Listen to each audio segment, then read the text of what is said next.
তোমার বাংলা খাওয়ার সময় হয়ে গেছে রাহুল। বাংলা বাংলা তো আমি ছোটবেলা থেকে খেয়ে ভেবেছিলাম তোমায় বিয়ার খাওয়াবো, প্রচুর মজা হবে, কিন্তু সেই দিনটাই তো এলো না।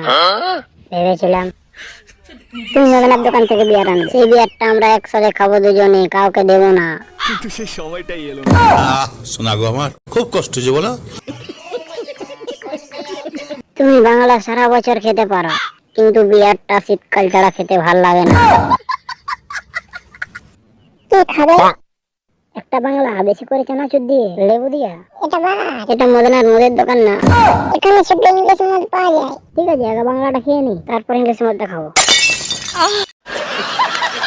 এটা ইংলিশ মদের বার, এখানে শুধু ইংলিশ মদ পাওয়া যায়, বাংলা পাওয়া যায় না।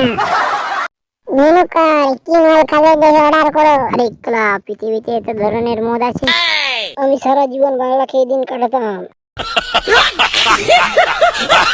কে আপনি? হ্যান্ডেল আলী। আমি হ্যান্ডেল মারতে জানি না, আর হ্যান্ডেল মারিও না। মোট মারার জন্য পজিশন তৈরি করে। সিডিটা কোথায়? কিসের সিডি ভাই? তোর শ্বশুরের ব্লু ফিল্মের সিডি রে ভাই। দিচ্ছি ভাই। আমার শ্বশুরের পানের সিডি। আমি যে তোর বাড়ির থেকে তোর শ্বশুরের না রিলিজ হওয়া রোমান্টিক সিডিটা আমি নিয়ে যাচ্ছি, সেটা যদি তোর শ্বশুর জানতে পারে, সারা গাঁট মারবো এখানে, ব্যথা হবে মুদির দোকানে।